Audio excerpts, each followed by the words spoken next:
علیکم ورحمۃ اللہ وبرکاتہ۔ الحمد للہ الحنان المنان الذي خلق الانسان والجان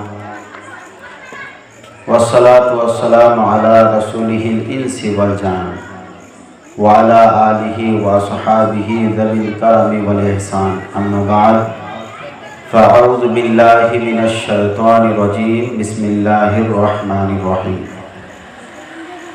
قد جاءکم من اللہ نور، صدق اللہ العظیم وصدق رسولہ النبی الامین المتین المبین الکریم، ونحن علی ذلک لمن الشاہدین والشاکرین والحمد للہ رب العالمین۔ غوث اعظم بمن بے سر و سامہ مدد قبلہ دین، مدد کعبہ ایمان، مدد بگرداب بلا افتادہ کشتی، ضعیفان و شکش ترا تو کشتی، بحق خواجہ عثمان ہارون، مدد کن یا معینتی چشتی۔ قادریان نعرہ یا غوث اعظم می ظلم، دمزہ شیخ احمد رضا خان قطب عالم می ظلم۔ آئیے حضرات، سب سے پہلے سرکار مدینہ احمدی مجتبی محمد مصطفیٰ صلی اللہ علیہ وسلم کی بارگاہ رسالت مآب صلی اللہ علیہ وسلم میں ایک مرتبہ عقیدت و محبت کے ساتھ درود پاک کا نذرانہ پیش کر لیں اور بآواز بلند پڑھیں۔ اللہم صلی علی سیدنا و شفیعنا حبیبنا مولانا محمد معدن الجود والکرم وآلہ الکرام و ابنہ الکریم و بارک وسلم صلاۃ دائمۃ سرمدا ابدا۔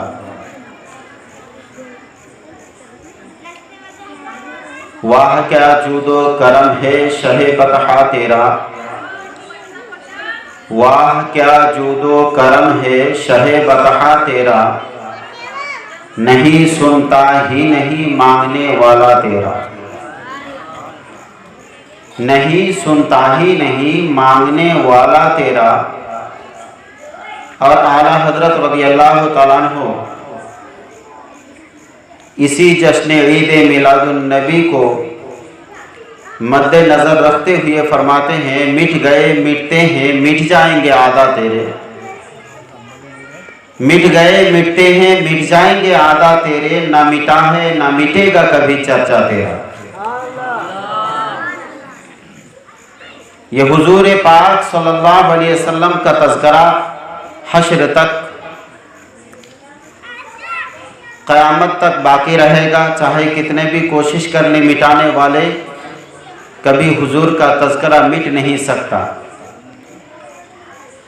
اس لیے کہ میرے محبوب کی شان کو کوئی دنیاوی شخص نہیں بلکہ خود رب تبارک و تعالیٰ نے میرے آقا کی شان کو بلند و بالا کیا ہے۔ قرآن پاک میں اللہ نے ارشاد فرمایا، وَرَفَعْنَا لَكَ ذِكْرَكَ، اے میرے محبوب میں نے آپ کے ذکر کو اتنا بلند کر دیا ہے کہ اس کو گرانے کے لیے کبھی دنیا میں پیدا ہی نہیں ہو سکتا۔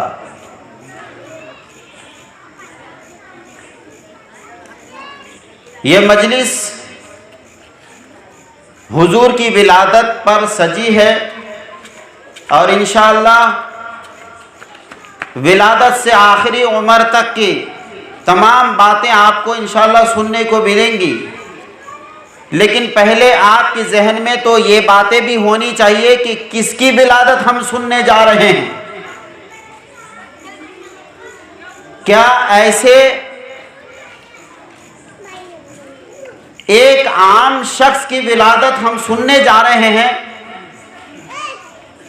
جن کے متعلق ایک ایرو گیرو نٹو خیرو،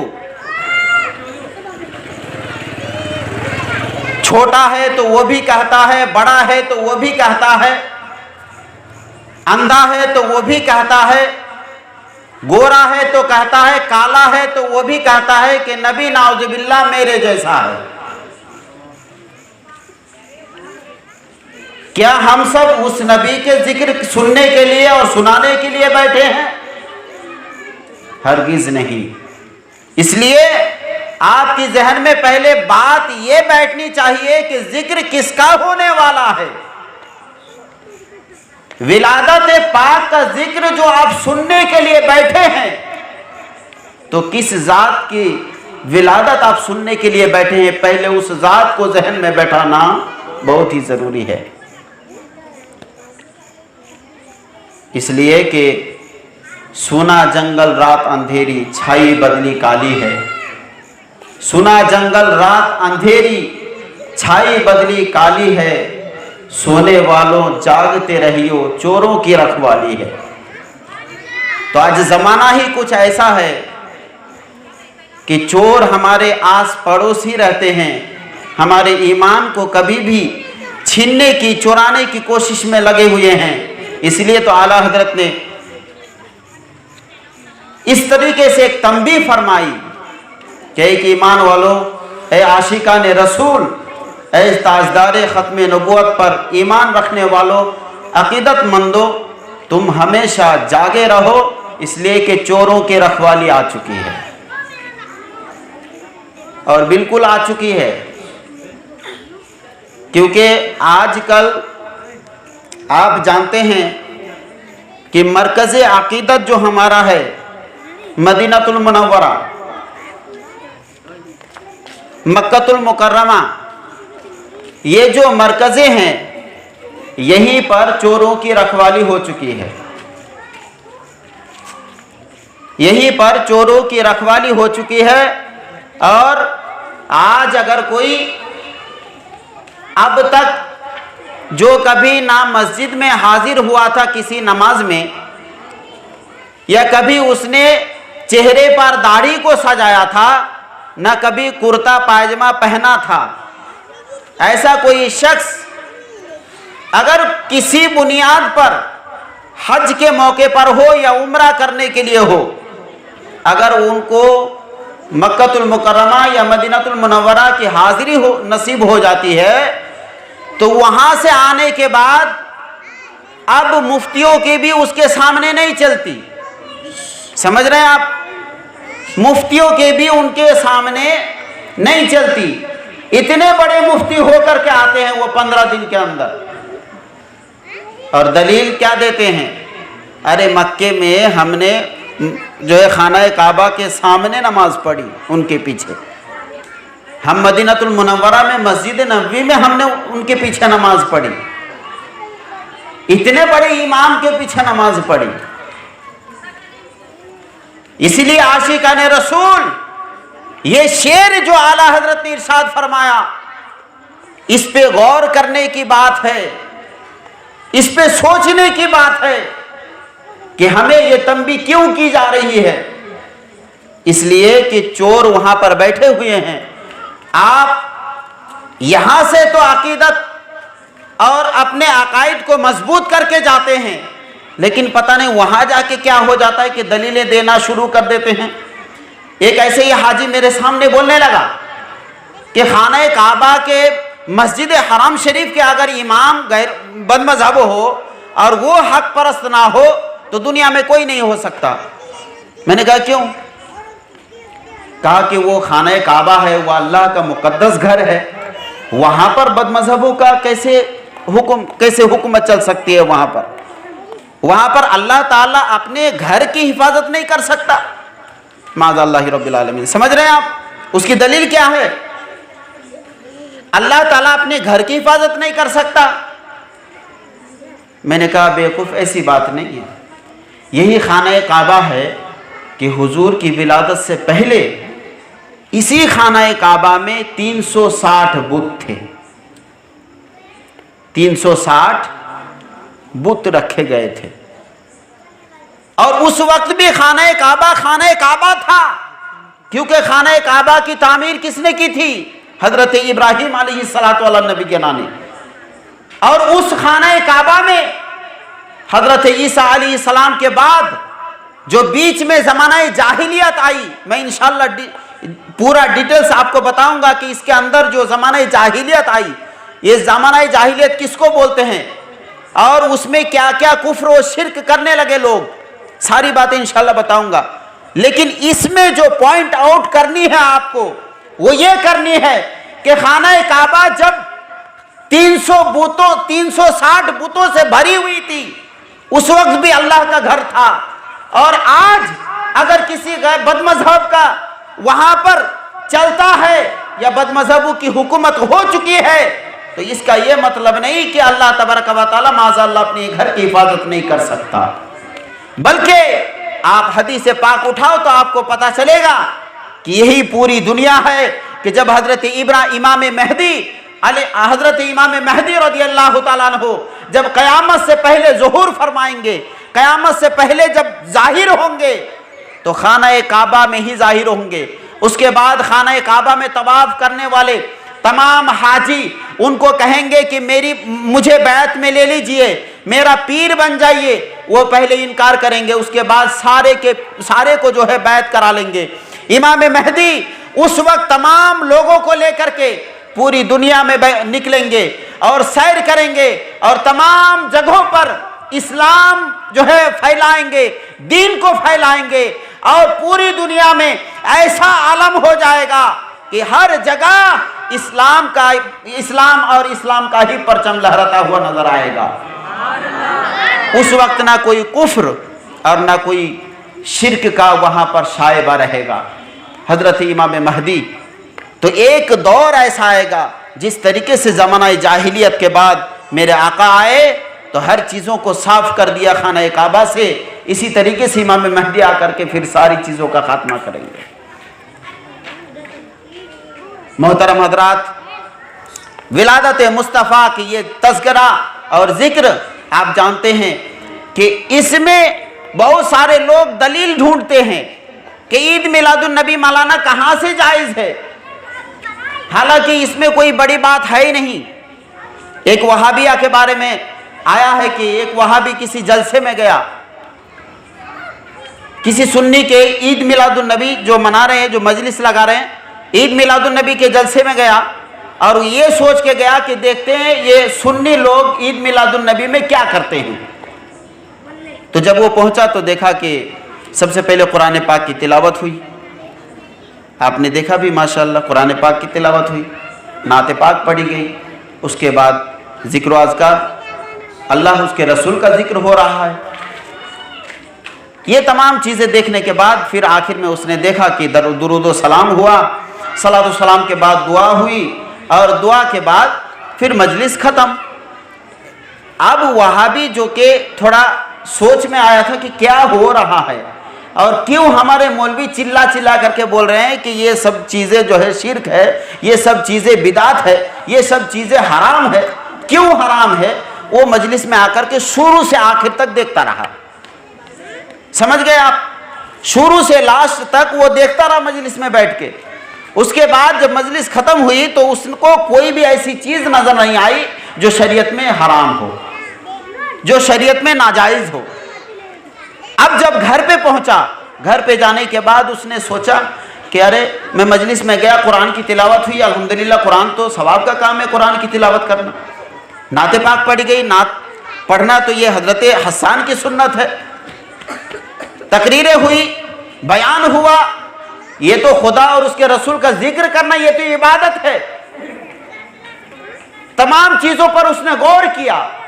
اس کے بعد اس نے رزلٹ کیا نکالا معلوم ہے آپ کو؟ اس نے رزلٹ یہ نکالا کہ بالکل صحیح بات ہے کہ ہمارے مولوی کیوں منع کرتے ہیں. اس لیے کہ شیطان کا کام ہوتا ہے نیکی کرنے سے روکنا.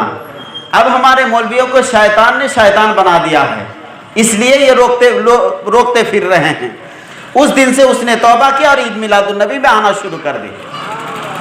تو آپ ایک چیز پر غور کریں، جو عام شخص ہوتے ہیں نا، ان کے ذہنوں میں بات ڈالنے کے لیے ایسی باتیں کر دیتے ہیں کہ بھائی حدیث و قرآن سے ثابت نہیں ہے تو کیسے کر سکتے ہیں. اب ہمارے بھولے بھالے مسلمان، بھولے بھالے سنی بھائی، ان کی ذہن میں بات بیٹھ جاتی ہے کہ ہاں بھائی اگر حدیث قرآن میں نہیں ہے تو ہم کیوں کریں. اللہ اکبر. ارے حدیث قرآن میں کیا تم نہیں مل رہا ہے تم کو؟ कुरान और हदीस में तुमको ये नहीं मिल रहा है कि अल्लाह उसके रसूल का जिक्र करना ये इबादत है?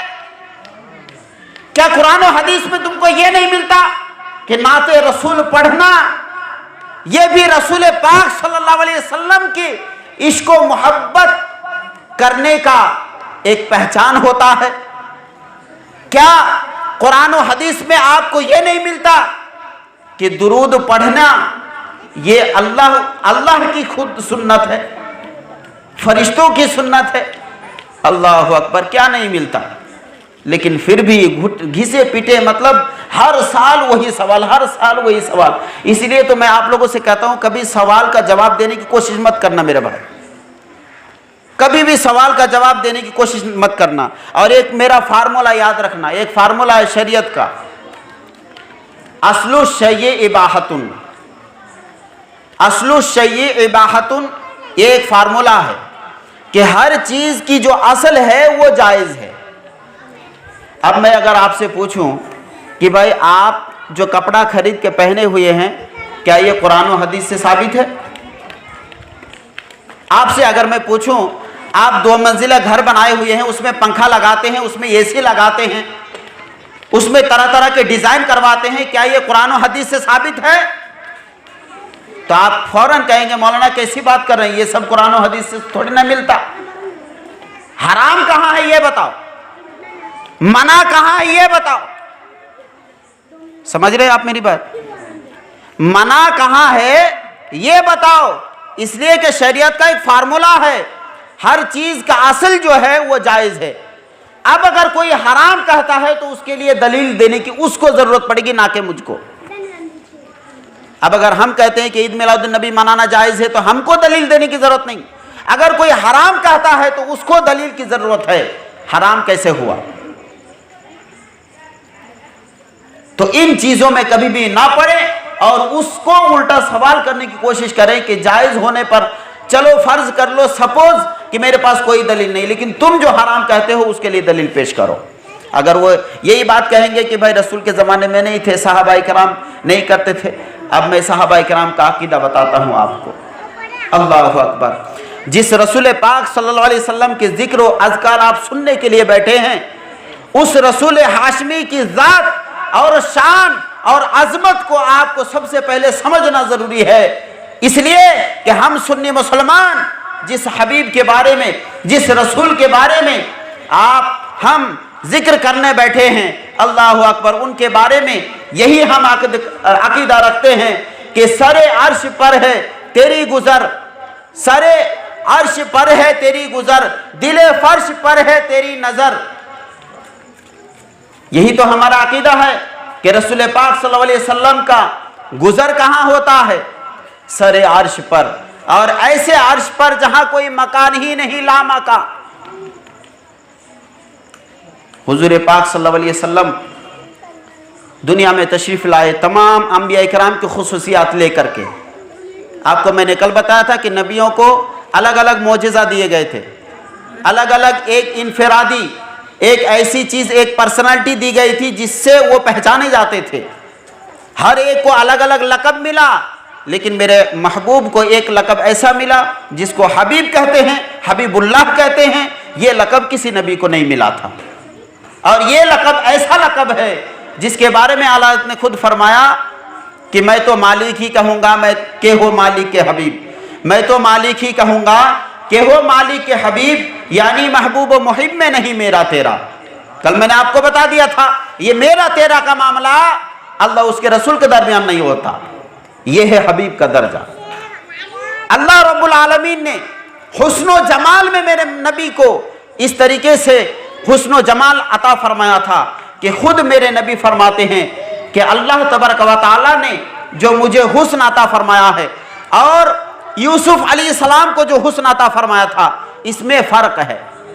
हज़रत यूसुफ अलैहिस्सलाम को जो हुस्न अल्लाह ने दी थी, अल्लाह ने जो हुस्न अता फरमाया था, अल्लाह के रसूल ने खुद फरमाया कि उनकी सिफत में असबाह फरमाया कि यूसुफ अलैहिस्सलाम बहुत गोरे थे, और मेरे आका खुद अपने ज़ुबान मुबारक से अपने हुस्न के बारे में फरमाते हैं कि आना मलीहुन, मैं गुलाबी हूँ। यूसुफ अलैहिस्सलाम गोरे थे और मैं गुलाबी हूँ।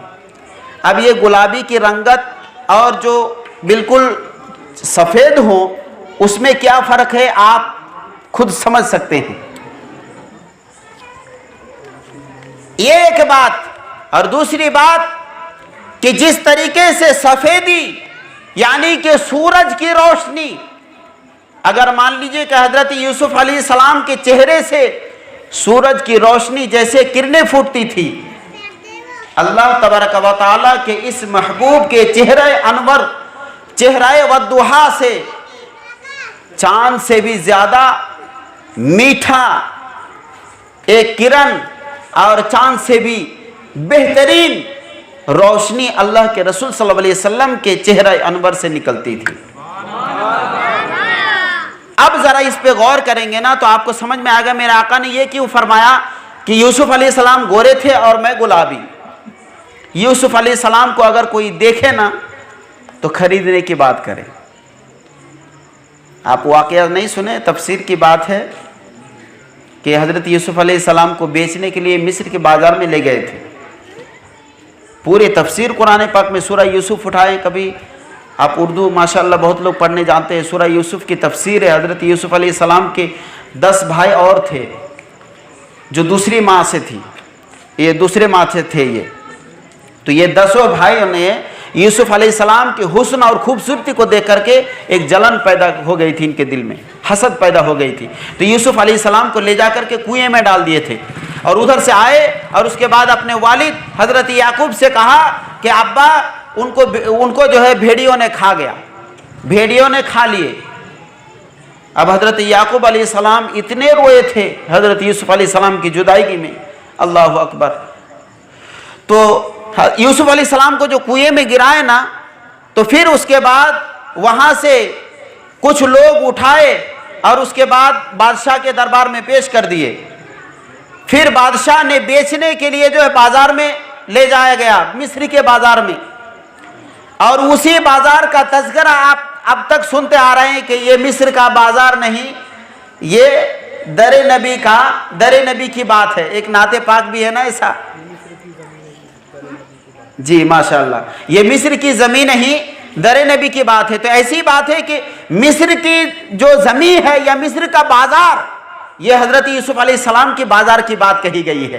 क्यों? इसलिए कि मिस्र में हज़रत यूसुफ अलैहिस्सलाम को जब लाया गया, उस बाज़ार में जब हज़रत यूसुफ अलैहिस्सलाम को लाया गया, इस यूसुफ अलैहिस्सलाम के हुस्न और जमाल को देख करके लोग बोलियां लगाना शुरू कर दिए कि मैं इतना अदा करूंगा, मैं इतना रकम दूंगा, और इसको खरीदने की बात करने लगे। लेकिन मेरे मुस्तफ़ा का दरबार ऐसा है कि मेरे मुस्तफ़ा का दीदार जो कर ले, जो मेरे मुस्तफ़ा के हुस्न जमाल को एक बार देख ले, तो खरीदने की बात ना करे बल्कि खुद बिक जाने की बात करता है। और यही तो नारा सहाबा का था कि जब तक बिके ना थे तो कोई पूछता ना था, जब तक बिके ना थे तो कोई पूछता ना था, तूने खरीद के हम सबको अनमोल कर दिया। ये तो सहाबा किराम का ही नारा है, जब तक बिके ना थे। ये रसूल पाक सल्लल्लाहु अलैहि वसल्लम का हुस्न और जमाल है कि इनके दरबार में कोई आए तो खरीदने की बात ना करे कि हुजूर को हम खरीदेंगे, अल्लाह अकबर, बल्कि खुद बिक जाता है। और ऐसा बिकता है, आप तारीख उठा करके देख लो कि हुजूर के ज़माने में हज़रत उस्मान गनी रज़ियल्लाहु ताला अन्हु इतने मालदार थे कि आज के दौर के करोड़पति अरबपति भी उनके माल तक नहीं पहुंच सकते।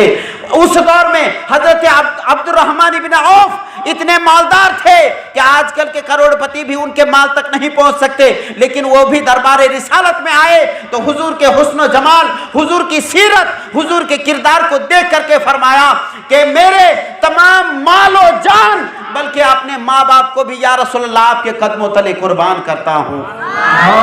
अल्लाहु अकबर। नारे तकबीर, नारे रिसालत, नारे रिसालत। माशाअल्लाह, ज़िक्र मुस्तफ़ा की चूँकि महफिल सजी है, अब तकरीर भी जो है ना आप पर ही डिपेंड करता है कि आप कितना ज़िंदा रहेंगे, उस हिसाब से तकरीर होगी। वरना तो ऐसे भी लोग कई सारे होते हैं, 2 लड़का था कि वो इंटरव्यू के लिए कहीं गया हुआ था। इंटरव्यू के लिए गया तो एक शख्स थोड़ा तेज तर्रार था और दूसरा बहरा था। बहरा समझते हैं ना, कम सुनता है वो। तो जो तेज तर्रार था, थोड़ा इंटेलिजेंट था, वो पहले इंटरव्यू के लिए अंदर गया। अब उसके बाद उससे सवाल किया कि भाई देश कब आज़ाद हुआ। तो एग्जामिनर जो उससे पूछा कि देश कब आज़ाद हुआ, तो उसने बताया कि 1943 में होने वाला था, लेकिन किसी बुनियाद पर 1947 में हुआ। गौर से सुनिएगा, 1943 में 1943 में होने वाला था, लेकिन किसी बुनियाद पर 1947 में हुआ। उसके बाद दूसरा सवाल उससे किया कि अबुल कलाम आज़ाद को किसने मारा था, किसने कत्ल किया था। तो कहा कि उसकी जांच अभी तक चल रही है, पता नहीं चला है, अभी तक उसकी जो है इन्वेस्टिगेशन चल रहा है, अभी तक उसका सही खबर नहीं मिली है। अब ये सही बातें हैं, ये दो जवाब जो है ना बिल्कुल सही है। अब वो बाहर आया। अब जो कम सुनता था उसने कहा कि भाई कौन कौन सा सवाल किए, जल्दी बोल, क्योंकि अब मैं कम सुनता हूँ, अंदर जाऊँगा, अगर कुछ मुझसे जो है सुनने में कमी रह गई तो फिर जो है पास नहीं कर पाऊँगा। तो इसलिए तुम पहले ही जवाब बता दो ताकि अंदर जाकर के मैं वो जवाब बता दूँ। अब वो जवाब बता दिया कि भाई मुझसे 2 सवाल किए, तो ये सवाल किया और जवाब ये मैंने दिया। अब ये अंदर गया। अब इससे सवाल सबसे पहले क्या किया मालूम है आपको? सबसे पहले इससे सवाल किया कि तू कब पैदा हुआ। सवाल ये किया कि तू कब पैदा हुआ, यानी तेरी पैदाइश कब है, डेट ऑफ बर्थ क्या है। सवाल किया डेट ऑफ बर्थ क्या है, तो जवाब में कहा कि 43 में होने वाला था, 47 में अल्लाह अकबर। समझ रहे हैं आप? तो कुछ लोग ऐसे होते हैं जो सुनी सुनाई बात पे जो है ना वो चलने लगते हैं। तो उसका जवाब ऐसे ही था कि सुनी हुई बातें थी, सुना हुआ जवाब था, उसने वैसे ही दे दिया। 1943 में होने वाला था, किसी वजह से 47 में हुआ। अब जो दूसरा सवाल, अब उसने उससे दूसरा सवाल, अब उसने गुस्से में पूछा कि तेरे बाप का नाम क्या है, तेरे बाप का नाम क्या है। तो उसने कहा कि समझ रहे, अल्लाह अस्तगफिरुल्लाह। तो जब बाप का नाम पूछा तो उसने वही बात बताई कि अभी तक रिसर्च चल रहा है, पता नहीं चला। तो मेरे सुन्नी भाइयों, यही बातें कि सुनी सुनाई बात पे जो है ना नहीं चलना चाहिए, तहकीक करनी चाहिए। और हम सब अल्हम्दुलिल्लाह अहले सुन्नत वल जमात एक ऐसी जमात है जो हमारा नस्ल भी मौजूद है, हमारा असल भी मौजूद है। ये जानते हैं कि छोटी छोटी बातों को लेकर के इतना बड़ा इशू बना देंगे ये लोग ना सुन्नियों के सामने, और हम कहते हैं कि भाई असल से ही हम चलते आ रहे हैं। आपने गुज़श्ता कल सुना था कि हज़रत आदम अलैहिस्सलातु वला नबीना को जब 300 साल के बाद जब माफ़ी मिली और हज़रत हव्वा से जब मुलाकात हुई, तो रिवायतों में आता है कि हज़रत आदम अलैहिस्सलाम इतने खुश हुए, और खुश क्यों ना हो, चूँकि जो जन्नत में नाम उन्होंने देखा था उस नाम के वसीले से रब की बारगाह में दुआ मांगी थी, तो हज़रत आदम अलैहिस्सलाम को माफ़ी मिल गई। अब हज़रत आदम अलैहिस्सलाम ने सोचा, ऐ अल्लाह, इस नाम में अगर भी इतनी बरकत है तो इस ज़ात में कितनी बरकत होगी। तो हज़रत आदम अलैहिस्सलाम ने उस वक्त अल्लाह की बारगाह में ये अर्ज़ किए, ऐ अल मौला करीम, मुझे उस ज़ात का एक मरतबा दीदार करा दे। समझ रहे हैं आप? हज़रत आदम अलैहिस्सलाम ने ख्वाहिश जाहिर किया, अल्लाह, जिस नाम की बरकत से 300 साल के बाद मुझे हवा से मुलाकात हुई मेरी, मौला उस ज़ात से मुझे एक बार मुलाकात करनी है, एक बार उस ज़ात का दीदार करना है। तो अल्लाह तबारक व तआला ने मेरे आका के नूर को, और किस नूर को उसकी डिटेल्स भी मैं बताऊंगा कि अल्लाह के नबी के नूर को कब पैदा फरमाया गया, कब पैदा किया गया और कहाँ से कैसे कैसे आया, सारी चीज़ें बताऊंगा। हज़रत आदम अलैहिस्सलाम के दोनों अंगूठे पर रब ने नूर मुस्तफ़ा को रख दिया, दोनों अंगूठे पर। اور جیسے ہی دونوں انگوٹھوں پر نور مصطفیٰ کو رکھا، آدم علیہ السلام نے دونوں انگلیوں پر انگوٹھے پر جیسے نور مصطفیٰ کو دیکھا تو فوراً اس نور کو آپ نے لب مبارک سے چوم کر کے آنکھوں سے لگا لیا۔ یہی نا؟ اب ہم وہی کہتے ہیں کہ سچا بیٹا وہی ہوتا ہے جو باپ کا فرما بردار ہوتا ہے نا؟ اصل بیٹا وہی ہوگا، اصلی بیٹا جو باپ کا فرما بردار ہوگا۔ تو الحمدللہ ہم اہل سنت والجماعت اپنے اصل کے طور طریقے پر ہی چل رہے ہیں، یعنی کہ اپنے باپ کے طور طریقے پر چل رہے ہیں۔ حضرت امام حسین عالی مقام رضی اللہ تعالیٰ عنہ کے شہزادے امام زین العابدین رضی اللہ تعالیٰ عنہ سے پوچھا گیا کہ حضور، اہل سنت والجماعت جو سواد اعظم ہے اس کی پہچان کیا ہے؟ امام زین العابدین نے جو جواب دیا، عاشقان رسول ہو، نبی کے کلمہ پڑھنے والے ہو، عقیدت مان والے ہو، اعلیٰ حضرت کے ماننے والے ہو، جملے پہ غور کرنا۔ امام زین العابدین رضی اللہ تعالیٰ نے ارشاد فرمایا، اہل سنت والجماعت جو کہ سواد اعظم ہے اس کی پہچان یہ ہے کہ اس کے لب پر درود و سلام ہمیشہ جاری رہے گا۔ الحمدللہ ہم سب ایسے سنی ہے، ہمارے دل ہماری زبان پر جو ہے درود و سلام جاری رہتا ہے، الحمدللہ۔ اور الحمدللہ ہم سب رسول پاک صلی اللہ علیہ وسلم کی اسی عقیدت اور اسی محبت میں ہیں جس طریقے سے ماننے کا حق ہے۔ اللہ اکبر۔ صحابہ اکرام کا عقیدہ اب سنو، صحابہ اکرام کا عقیدہ اور نور مصطفیٰ۔ اب میں آ گیا بالکل حضور کے نور جو ہے کس طریقے سے منتقل ہوئے اور کب مکے میں کس کے پاس آیا اور کیا کیا ہوا، یہ تمام باتیں۔ سب سے پہلے ابھی پوری دنیا میں کوئی بھی چیز نہیں بنی تھی، کچھ بھی نہیں، نہ آسمان، نہ زمین، نہ انسان، نہ جن، نہ کوئی فرشتے، نہ جنت، نہ جہنم، نہ عرش، کرسی، لوح قلم، کچھ بھی نہیں، کچھ بھی نہیں۔ جانتے ہیں حدیث پاک میں ہے، یہ امام عبد الرزاق نے اپنے مسند میں اس حدیث کو نقل فرمایا کہ حضرت جابر رضی اللہ تعالیٰ عنہ سے اللہ کے رسول سے پوچھا، عرض کیا، یا رسول اللہ، میرے ماں باپ آپ کے قدموں پہ قربان، اخبرنی خلق اللہ من کل قبل الاشیاء، اے اللہ کے رسول مجھے اس چیز کی خبر دیجئے جس کو اللہ نے تمام چیزوں سے پہلے پیدا فرمایا۔ کس نے پوچھا؟ حضرت جابر جو کہ صحابی رسول، جلیل القدر صحابی رسول۔ صحابی رسول نے پوچھا، رسول سے کیا پوچھا؟ اے اللہ کے نبی مجھے خبر دیجئے کہ اللہ نے تمام چیزوں سے پہلے کس چیز کو پیدا فرمایا۔ اب یہ پوچھ کون رہے ہیں؟ صحابی رسول پوچھ رہے ہیں۔ اب میں آپ کو تھوڑا سا ذہن جو ہے نا ادھر لے کے آتا ہوں۔ اگر آپ مجھ سے پوچھیں گے، میرے آئے ہوئے یہاں پر 4 مہینے 4.5 مہینے ہوئے ہے نا، 4 ساڑھے 4 مہینے 5 مہینے یہی چل رہا ہے میرا۔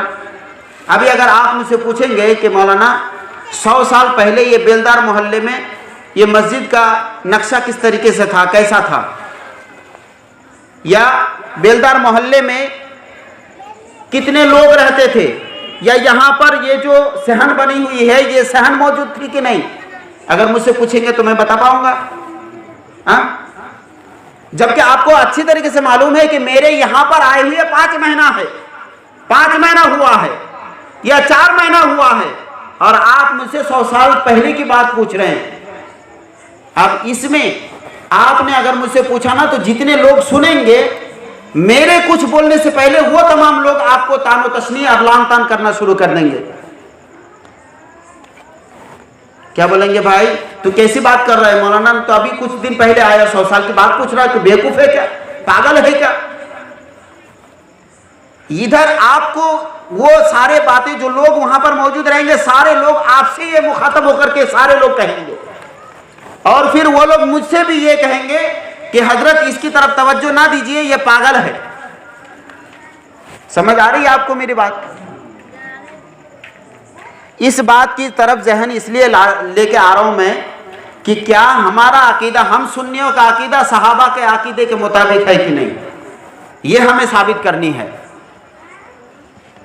تو گویا کہ اگر کوئی سامنے والا جانتا ہے کہ میں 5 مہینے یہاں پر آئے ہوئے اور 2 سال پہلے کی مجھ سے بات پوچھ رہا ہے، تو سننے والے سبھی اس کو لان تان کہیں گے، پاگل کہیں گے، اور میں بھی اس کو پاگل ہی کہوں گا، کیونکہ وہ جانتا تھا کہ 5 مہینے ہوئے اور 2 سال پہلے کی بات پوچھ رہا ہے۔ کیوں بھائی؟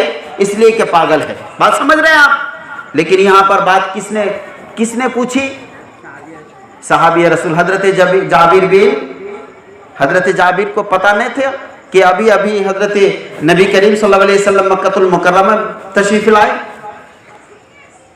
نہیں سمجھ میں آ رہی آپ کو بات؟ اللہ کے رسول صلی اللہ علیہ وسلم مکہ المکرمہ میں آمنہ کے گود میں تشریف لائے، کیا جابر کو معلوم نہیں تھا؟ پھر صحابی رسول کیا پوچھتے ہیں؟ یا رسول اللہ اخبرنی خلق اللہ قبل من کل شیء، اے اللہ کے رسول مجھے اس چیز کے بارے میں خبر دیجئے جس کو اللہ نے تمام چیزوں سے پہلے پیدا فرمایا۔ گویا کہ صحابی رسول کا یہ عقیدہ تھا کہ مصطفیٰ اس وقت بھی موجود تھے، اس وقت کے تمام چیزوں کو جانتے تھے، اور میرے آقا سرور کائنات صلی اللہ علیہ وسلم کو علم ہے کہ اللہ تبارک و تعالیٰ نے سب سے پہلے کس چیز کو پیدا فرمایا۔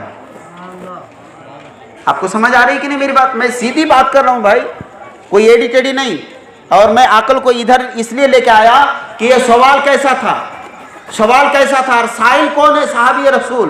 سوال کس سے کیا جا رہا ہے؟ رسول پاک سے۔ گویا کہ صحابی کا عقیدہ تھا کہ جو میں سوال کر رہا ہوں تو جواب دینے والے کو اچھی طرح جواب معلوم ہے، تبھی وہ سوال کر رہے ہیں۔ اب اللہ کے رسول نے جو جواب ارشاد فرمایا، اللہ کے رسول نے ارشاد فرمایا، یا جابر قد خلق اللہ قبل الاشیاء نورا نبی کا من نور اللہ۔ اللہ کے رسول نے جواب دیا اور فرمایا، اے جابر جب تو سب سے پہلے پیدا ہونے والی چیز کے بارے میں پوچھتا ہے تو سن، اللہ نے سب سے پہلے، تمام چیزوں سے پہلے تیرے نبی کے نور کو اپنے نور سے پیدا فرمایا۔ قد خلق اللہ من کل قبل الاشیاء نورا نبی کا من نوری۔ اللہ کے رسول نے ارشاد فرمایا، جابر تمام چیزوں سے پہلے تمہارے نبی کے نور کو اللہ نے اپنے نور سے پیدا فرمایا۔ یہ میرے آقا نے ارشاد فرمایا، جواب عطا فرمایا۔ اس کے بعد اللہ کے رسول اس کے بعد لمبی چوڑی یہ پوری لمبی حدیث اللہ کے رسول نے ارشاد فرمایا، اور سن لو، تیرے نبی کے نور کو اس وقت پیدا فرمایا کہ ابھی کوئی لوح کی بھی پیدائش نہیں ہوئی تھی، لوح کو بھی نہیں بنایا گیا تھا، قلم کو بھی نہیں بنایا گیا تھا، عرش کو بھی نہیں، زمین و آسمان کو بھی نہیں، جنت و جہنم کو بھی نہیں، اور کسی شخص کو بھی نہیں، یہاں تک کہ مخلوق میں کوئی بھی شے اس وقت موجود نہیں تھی جس وقت اللہ نے اپنے نور سے تیرے نبی کے نور کو پیدا فرمایا تھا۔ دوسری حدیث پاک میں اللہ کے رسول نے خود فرمایا، اول ما خلق اللہ نوری، میرے نور کو اللہ تبارک و تعالیٰ نے سب سے پہلے پیدا فرمایا۔ اب جانتے ہیں کہ یہ نور کو اللہ نے اپنے نور سے پیدا فرمایا۔ حالانکہ یہاں پر ایک مسئلہ میں آپ کے سامنے ظاہر کر دیتا ہوں کہ اللہ کے نور سے پیدا فرمانے کا مطلب کیا ہے؟ کیا اللہ نے اپنے نور کا ٹکڑا کر کے نبی کو پیدا فرمایا؟ نعوذ باللہ، ایسا نہیں ہے۔ سمجھ رہے ہیں آپ؟ اللہ تبارک و تعالیٰ تجزیہ سے پاک ہے، یعنی ٹکڑا ہونے سے، حصہ ہونے سے پاک ہے۔ اگر اللہ تعالیٰ کے اپنے نور کو ٹکڑا کرے گا تو گویا کہ اس میں نقص کمی پیدا ہو جائے گی۔ اللہ تعالیٰ نقص سے بھی پاک ہے۔ اب یہاں پر اس حدیث کو ہمارے تمام اہل سنت والجماعت اور تمام بڑے بڑے محدثین، امام عبد الرزاق اور خود امام زرقانی، علامہ قسطلانی اور اعلیٰ حضرت نے بھی اپنے رسالے میں اس حدیث کو ذکر فرما کر اس کی تشریح فرماتے ہیں، اور فرماتے ہیں کہ اللہ نے جو اپنے نور سے پیدا فرمایا، اس کا مطلب ہرگز یہ نہیں کہ اللہ نے اپنے نور کا ٹکڑا کر کے میرے نبی کو پیدا فرمایا، ایسا بالکل بھی نہیں، بلکہ اللہ تبارک و تعالیٰ نے अपने कामिल कुदरत से, अपने कुदरत के कमाल से अल्लाह के नबी के नूर को पैदा फरमाया। बिल्कुल वैसा ही जैसे कुरान पाक में है कि अल्लाह तबारक व तआला ने ईसा अलैहि सलाम के बारे में, आदम अलैहि सलाम के बारे में फरमाया कि आदम अलैहि सलाम के अंदर अल्लाह का नूर डाला गया, अल्लाह की रूह डाली गई। हालांकि अल्लाह ताला का तो कोई रूह होता नहीं, अल्लाह ताला तो रूह से पाक है ना। तो यहाँ पर भी मतलब यह है कि अल्लाह ताला अपनी कुदरत कमाल से उनके अंदर रूह को डाला। उसी तरीके से अल्लाह तबारक व तआला ने ज़मीन को पैदा फरमाया, तो ज़मीन को भी कुदरत कमाल से पैदा फरमाया। तो यहाँ पर ये मसला मैं इसलिए बताया कि कहीं पर आप ये ना समझे कि हजरत ने तो ये बताया था कि अल्लाह के नूर से मेरे नबी के नूर को पैदा फरमाया, गोया कि अल्लाह के नूर को टुकड़ा कर दिया गया या उसमें से हिस्सा जो है कुछ निकाला गया और मेरे नबी को पैदा फरमाया। ये मतलब हरगिज़ भी नहीं है, बल्कि अल्लाह तबारक व तआला ने अपने कुदरत कमाल से मेरे नबी के नूर को पैदा फरमाया। किस वक्त? जबकि कुछ भी मौजूद नहीं था। और ये पूछा किसने? फिर मैं वहीं आ रहा हूँ, पूछा किसने? साहबी रसूल हजरत जाबिर ने। जवाब कौन दे रहे हैं? सैयदुल अंबिया इमामुल अंबिया, मेरे आपके सबके आका नबी करीम सरवर काना सल्लल्लाहु अलैहि वसल्लम, ज़हरा के बाबा हसनैन के नाना जवाब दे रहे हैं। अब बताइए उस नबी के बारे में आज हम अहले सुन्नत, हम सुन्नी मुसलमान अगर ये अकीदा रखते हैं कि अल्लाह के रसूल सल्लल्लाहु अलैहि वसल्लम को मा काना वमा यकून, यानी जो हो चुका है और जो कयामत तक होगा, इन तमाम चीज़ों का इल्म मेरे मुस्तफ़ा को दे दिया गया था, तो इसमें कौन सी खराबी है? ये सहाबा का अकीदा है कि नहीं मेरे भाई? ये सहाबा का अकीदा है ना, सहाबा किराम का। वही तो है ना कि जो हो चुका है, जो होगा, वो मेरे नबी जानते हैं, है ना। वो सहाबी का अकीदा है, वहाबी का नहीं। तो अल्हम्दुलिल्लाह हम सब सहाबी के मानने वाले हैं, सहाबी का अकीदे पर चलने वाले हैं। अल्लाह तबारक व तआला ने अपने कमाल कुदरत से मेरे नबी के नूर को पैदा फरमाया। उसके बाद अल्लाह तबारक व तआला ने उस नूर को अपने कुर्ब ख़ास में रखा, कुर्ब ख़ास में रखा। और अल्लाह के रसूल खुद फरमाते हैं कि मैं उस वक्त बिल्कुल सैर करता था, लेकिन उस वक्त कुछ भी मौजूद नहीं, कोई जगह भी नहीं, कब कहाँ कुछ, मतलब आप अगर पूछेंगे कब पैदा हुआ तो कब भी उस वक्त बना नहीं था। यानी जो टाइमिंग है ना, जो ज़माना है, ये भी अल्लाह ने पैदा नहीं फरमाया था, जगह को भी नहीं अल्लाह ताला पैदा फरमाया था। उसके बाद अल्लाह के रसूल सल्लल्लाहु अलैहि वसल्लम ने फरमाया कि मेरे उस नूर को अल्लाह तबारक व तआला ने 4 जुज़ों पर, यानी 4 जो है ना डिवाइड किए, 4 तकसीम किए। और उसके बाद अल्लाह तबारक व तआला ने एक टुकड़े से, एक हिस्से से कलम को पैदा फरमाया। कलम को पैदा, कौन सा कलम? उसी कलम जो कुरान पाक में कलम के बारे में है कि अल्लाह ने हुक्म फरमाया, ऐ कलम तू लिख। तो कलम ने कहा, ऐ अल्लाह मैं क्या लिखूं?